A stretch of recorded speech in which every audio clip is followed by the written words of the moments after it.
నమస్తే, welcome to our channel. రాష్ట్రానికి జీవనాడి అయినటువంటి పోలవరం ప్రాజెక్టు నిర్మాణం కలగానే మిగిలిపోయింది. గత పాలనలో చంద్రబాబు పోలవరం సోమవారం అని సంకల్పించి పోలవరాన్ని కొంతమేర పూర్తి చేసిన విషయం మనందరికీ తెలిసిందే. అయితే జగన్ సర్కార్ వచ్చిన తర్వాత పోలవరం పనులు ఎక్కడివక్కడే నిలిచిపోయాయి. ఆ ప్రాజెక్టు నిర్మిద్దాము అన్న ఆలోచన ఆయనకు లేకుండా పోయింది. కాకుండా పోలవరానికి ఇచ్చిన నిధులను పక్కదోవ పట్టించారు అనే వార్తలు వస్తున్నాయి. సో దీనికి కేంద్రం నుంచి వచ్చిన నిధులను ఎంత మేర రాష్ట్ర ప్రభుత్వం మింగేసింది, అసలు పోలవరం ప్రాజెక్టు కదలకపోవడాన్ని ఎలా చూడొచ్చు, ఈ వివరాలని తెలుసుకునే ప్రయత్నం చేద్దాం. మనతో ఉన్నారు senior political analyst Madhusudan Reddy గారు. నమస్కారం అండి మధుసూదన్ రెడ్డి గారు. సో పోలవరం ప్రాజెక్టు పూర్తి చేస్తామని చెప్పి ప్రభుత్వం హామీ ఇచ్చిన మాట మనందరికీ తెలిసిందే.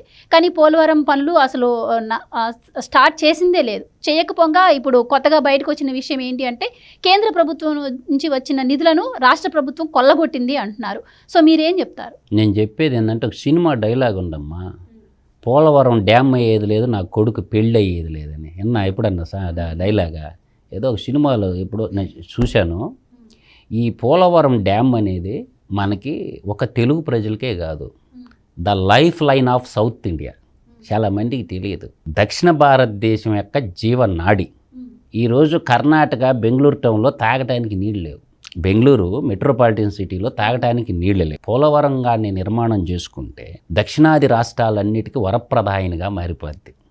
రాయలసీమ ఎడారి తరపిచ్చే రాయలసీమకు కానీ, కర్ణాటక కానీ, తమిళనాడు కానీ, గోదావరి టు కావేరి ఈ ప్రాజెక్ట్ ఏంటంటే ఆంధ్ర యూనివర్సిటీ ఇంజనీర్లు చాలా కాలం నాతో డిపిఆర్ తయారు చేసి పెట్టారు. The life line of south India. Polavaram Telugu జాతికి వరం కాదు, సౌత్ ఇండియాకే వరం.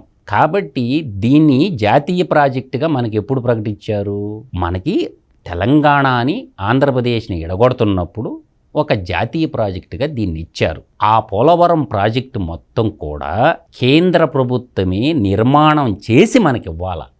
ఇది కాన్సెప్ట్. అయితే మనకి విభజన చట్టంలో భాగంగా 13 విశ్వవిద్యాలయాలు, తర్వాత పోలవరం డ్యాము, ఈ మెయిన్ అనమాట, మేజరు. కేంద్ర ప్రభుత్వం కట్టి మనకి ఇవ్వాలి.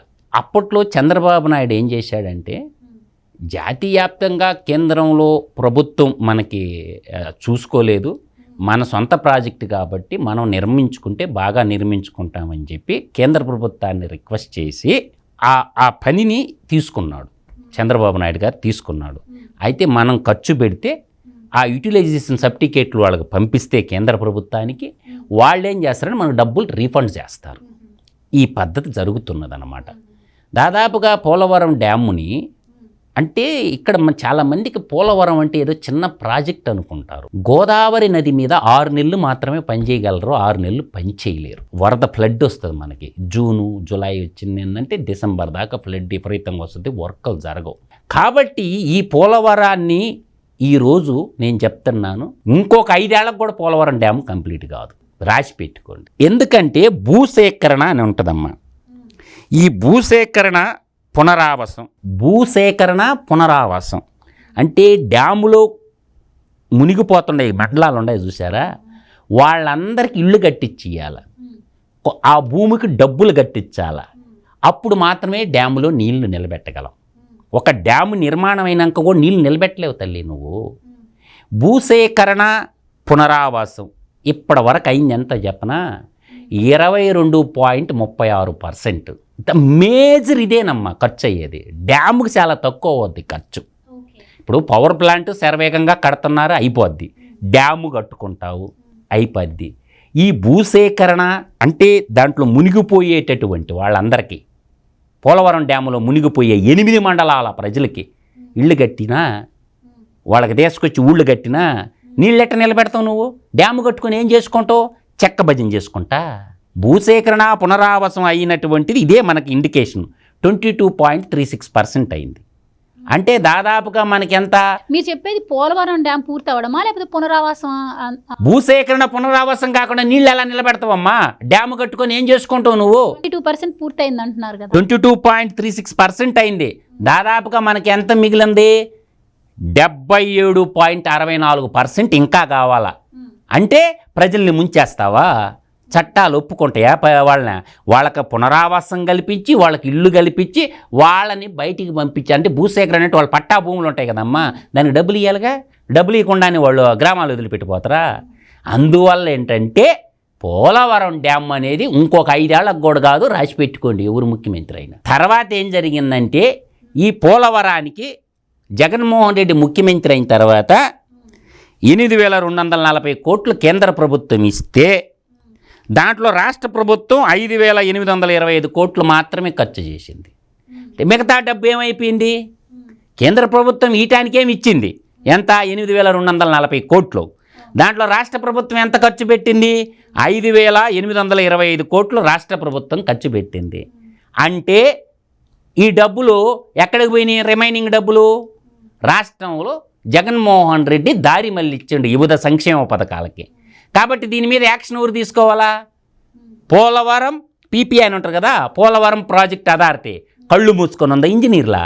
అంటే రాష్ట్ర ప్రభుత్వ అకౌంట్కి నువ్వు ఎందుకు డబ్బులు పంపించు? నువ్వు పోలవరం పీపీఐకి స్పెషల్ వెహికల్ అకౌంట్ పెట్టి ఆ అకౌంట్లో పెట్టొచ్చుగా డబ్బులా. రాష్ట్రపతి అకౌంట్కి ఎందుకు పంపించినవా డబ్బులు? ఇది తప్పు కేంద్ర ప్రభుత్వానికి కాదా? ఇప్పుడు ఏ ప్రాజెక్టు డబ్బులు ఆ ప్రాజెక్టుకే పెట్టాలమ్మా. నేను అనేది ఏంటంటే పీపీఏ ఉంది కదా, పోలవరం ప్రాజెక్ట్ అథారిటీ, దాని కింద ఒక అకౌంటు ఓపెన్ చేసి ఆ స్పెషల్ వెహికల్ పర్పస్ అని ఆ అకౌంట్కి ఎందుకు డబ్బులు పంపించలేదు? ఆడికి పంపిస్తే ఆ నుంచి డ్రా చేసుకుంటారు కదా, ఖర్చు ఎంత ఖర్చు పెడితే అంత. దీంట్లో కేంద్ర ప్రభుత్వం లోపం ఉందా లేదా? నేను అడుగుతుండేది స్ట్రైట్ పాయింట్, అది అడుగుతున్నా. అందువల్ల ఏంటంటే ఈ పోలవరం డ్యామ్ అనేది రివర్స్ టెండరింగ్లో భాగంగా గతంలో నవయ్య గౌళ్ళు చేస్తూ ఉన్నారు. జగన్మోహన్ రెడ్డి తన సొంత మనిషి అయిన మేఘా కృష్ణారెడ్డికి ఇచ్చుకోవడం కోసం అప్పుడు మార్చొద్దు కాంట్రాక్టర్ని అంటే రివర్స్ టెండరింగ్లో భాగంగా ఒక 6 నెలలు కాలాతీతం చేయటం వల్ల ఈ అప్పర్ కాపర్ డ్యామ్ అయిపోయింది, లోవర్ కాపర్ డ్యామ్ కంప్లీట్ చేయక వరద వచ్చి మధ్యలో ఉన్న డయాఫ్రమ్ వాల్ని లేపేసింది, మళ్ళీ మొదటకు వచ్చింది. అది మొత్తం తీసి డయాఫ్రమ్ వాల్ మళ్ళీ కొత్తగా నిర్మించాల్సి ఉంది. దీనికి తొలి ముద్దాయి అప్పటి ఇరిగేషన్ మంత్రి అయినటువంటి అనిల్ కుమార్ యాదవ్ రివర్స్ టెండరింగ్ పెట్టడమే తప్పు. దానికి పీపీఏ వాళ్ళు పోలవరం ప్రాజెక్ట్ అథారిటీ వాళ్ళు అనుమతించడము తప్పే. కాబట్టి ఈ కేసులో రేపు వచ్చే ప్రభుత్వం 2024 తర్వాత వచ్చే ప్రభుత్వము అనిల్ కుమార్ యాదవ్ని ఇంట్రాగేషన్ చేసి ఎవడికి దోచిపెట్టడానికి చేసిన కానీ వాడిని తక్షణం జైల్లో పంపించవచ్చు. కాళేశ్వరం డ్యామ్ పోయింది కదమ్మా, నేషనల్ డ్యామ్ సేఫ్టీ అధికారులు వచ్చి చేశారు కదా. ఇది జరిగిన లోపం ఏమి లేదమ్మా. అప్పర్ కాపర్ డ్యామ్ అయిపోయింది, లోవర్ కాపర్ డ్యాము కంప్లీట్ చేసుకొని కానీ ఉండుంటే ఈ వెనక నుంచి ఫ్లడ్ వచ్చి ఈ డయాఫ్రమ్ వాళ్ళు లేపేసేది కాదు. కేవలము ఈ రివర్స్ టెండరింగ్లో భాగంగా 6 నెలలు వర్క్ చేయకుండా ఆగిపోవటం వల్ల నవయుగ వాళ్ళ నుంచి మేఘా కృష్ణారెడ్డికి దోచిపెట్టడం కోసం ఇచ్చినటువంటి ఈ పోలవరం ప్రాజెక్టులో ఈ డయాఫ్రమ్ వాళ్ళు ఎంత దెబ్బతిందో దాదాపు 300 అడుగుల లోతుకు పోయి రావాలా. నది గర్భంలో ఉంటుంది, పైకి అవుపడుతుంది. అది 300 అడుగుల లోతుకు పోయి అక్కడి నుంచి కాంక్రీట్ మళ్ళీ వేసుకొని రావాలా. కాబట్టి ఈ పోలవరాన్ని జగన్మోహన్ రెడ్డి గోదాట్లో ముంచేసిండు. చంద్రబాబు నాయుడు శ్రమ అంతా వేస్ట్ అయిపోయింది. రేపు మళ్ళీ మొట్టమొదటి నుంచి మొదలు పెట్టాల్సి వస్తుంటుంది. కాబట్టి మరో 5 సంవత్సరాలు పట్టద్దమ్మా పోలవరం నిర్మాణం పూర్తి చేయాలంటే. ఆ ఉన్న స్ట్రక్చర్ ఎంత డ్యామేజ్ అయిందో ఒడుగు తెలియదు, అదంతా పెరికేసి దానికి కారకులైనటువంటి ఆంధ్రప్రదేశ్ ముఖ్యమంత్రిని, అప్పటి ఇరిగేషన్ మంత్రిని, జలవనరుల ఇంజనీర్ల మొత్తాన్ని అరెస్ట్ చేసి జైలుకి పంపించాలమ్మా.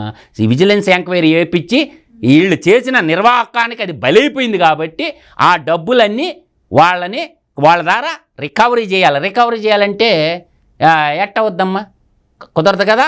అందువల్ల వీళ్ళకి పనిష్మెంట్ ఉండాలంటే వాళ్ళ చేతులారా ఇది పోలవరం ప్రాజెక్ట్ అథారిటీ వాళ్ళు చేసిన తప్పిదనమే. జగన్మోహన్ రెడ్డి అనిల్ కుమార్ యాదవ్ కలిసి చేసినటువంటి తప్పిదనం వల్ల పోలవరం గోదాట్లో ముంచేశారు. ఇది సౌత్ ఇండియాకి లైఫ్ లైన్ లాంటి ప్రాజెక్టు కాబట్టి, గోదావరి టు కావేరి దాకా నీళ్లు పోయే ప్రాజెక్టు కాబట్టి పోలవరం మన తెలుగు జాతికి ఒకటే కాదు, తమిళులకి, కన్నడిగులకి, రాయలసీమకు కూడా నీళ్ళు ఇచ్చేటటువంటి అవకాశం ఉంది. కాబట్టి దాదాపుగా 3000 టీఎంసీలు సముద్రపాలైపోతుండే. వాటిని మనం కానీ వాడుకోగలిగితే దక్షిణ భారతదేశం అంతా సస్యశ్యామలం అయిపోద్ది. కాబట్టి దయచేసి మన దేశ ప్రధానమంత్రి గారు పోలవరం ప్రాజెక్టు మీద దృష్టి సారించి త్వరితగతిన ఆ ప్రాజెక్టు కంప్లీట్ చేసి దక్షిణ భారతదేశ ప్రజల యొక్క తాగునీటి సమస్యలని, సాగునీటి సమస్యలని, పరిశ్రమలకి నీటి సమస్యను తీర్చాల్సిందిగా కోరుకుంటున్నాను. పోలవరం అనేది తెలుగు ప్రజలకే కాదు, సౌత్ ఇండియాకే లైఫ్ లైన్ లాంటి ప్రాజెక్టు అని మాత్రం నేను చెప్పగలను.